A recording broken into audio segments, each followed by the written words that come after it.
Okay, so this little video is going to look at how we can use our major triads, say, and rather than having to move between so if we reflect on what our major chords are, they were the first chord, the fourth chord, and the fifth chord. I'm just playing the root notes there to point out that it's the first note, the fourth note, and the fifth note of our scale. 1, 2, 3, 4, 5.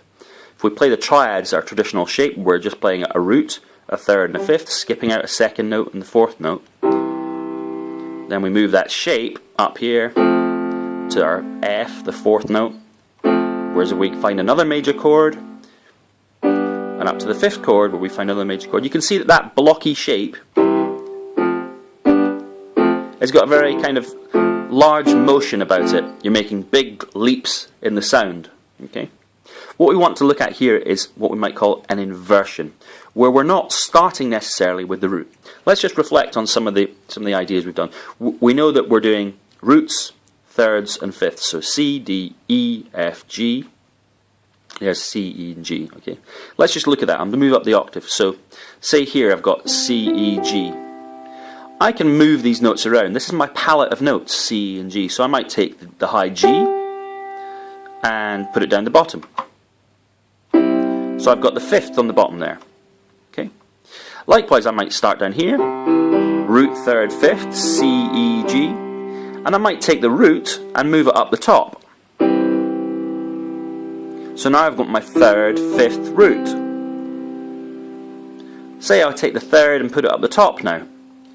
Fifth, root, third. Take the fifth, move it up the top, root, third, fifth, I'm back to the original position.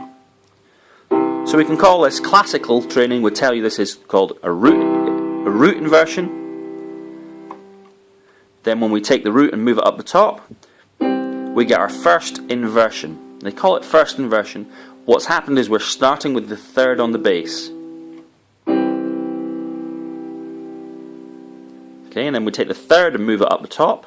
And now we've got the fifth on the bass.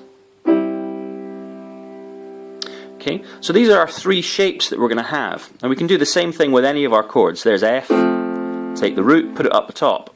Take the fifth, put it up the top. Take the fifth, put it up to the top. And we're back to our root inversion. Okay, so that's how it works there. So if I try and play a progression through my 1, 4, and 5 chords, my three major chords in a key, which a lot of songs will have, you might be able to do something like this. So I'm going to start with my root inversion for C rather. C, E, G. Then my F chord is going to be F, G, A, B, C. Okay, F, G, A, B, C. Sorry, I got my fingers right.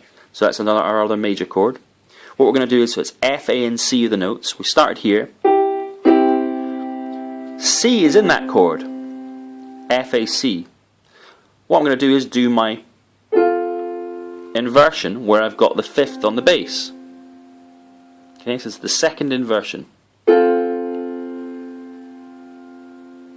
So you can notice I haven't had to make that big jump like I did here. You know, where I'm having to move my whole hand up. All I have to do is there, and you can hear the bottom part staying the same.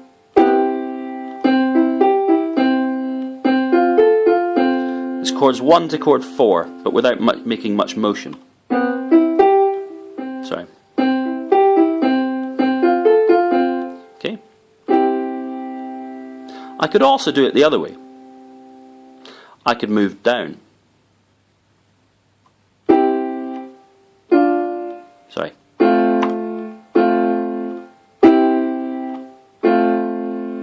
So here's my F chord again, but I've got the third, A, the fifth, and then the root.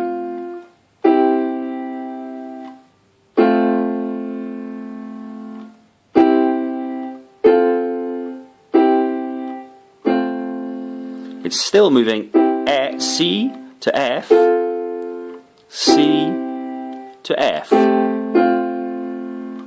Again.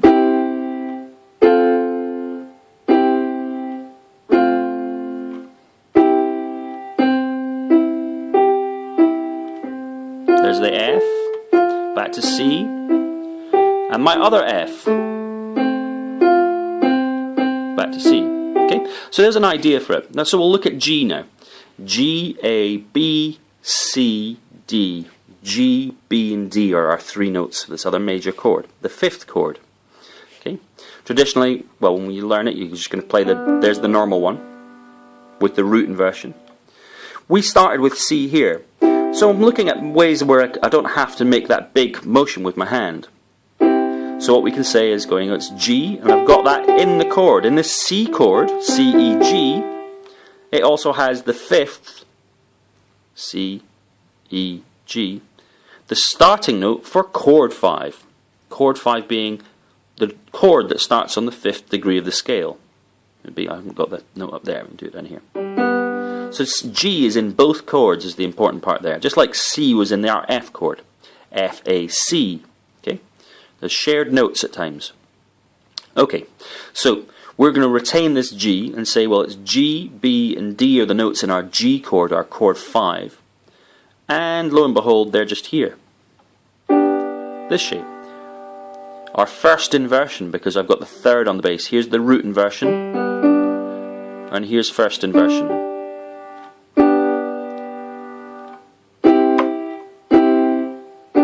So this is chord 1 to chord 5. Or in this key, we can say it's C to G.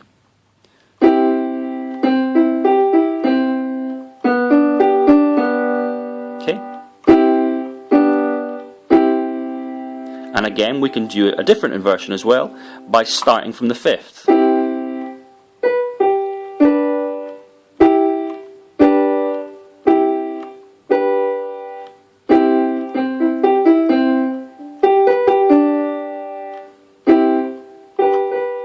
Okay?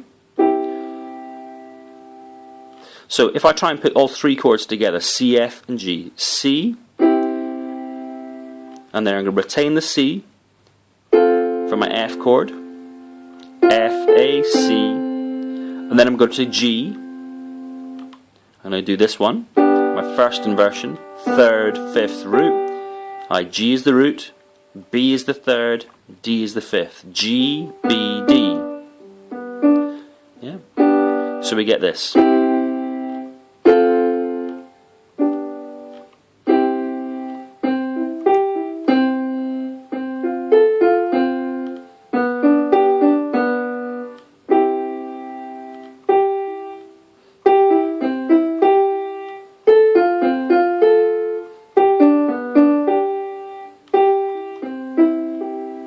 Okay, so that's a little bit on inversions. The same thing can happen with our minor chords. I've just chosen a chord progression. A chord progression being making choices out of our 7 major chords. And I've chosen chord 1, chord 4, and chord 5. The 3 major chords. You can investigate and come up with choosing a variety of progressions. Maybe starting with, if we're in the key of C, 2. The second chord, a minor chord. Then maybe chord 5, G. And 1. That would be defined as a 2-5-1 progression. So there's lots of, out of our 7 chords, you can make choices about how they go together. And there's some rules that you can learn about that, but you can just investigate for yourself as well. Okay?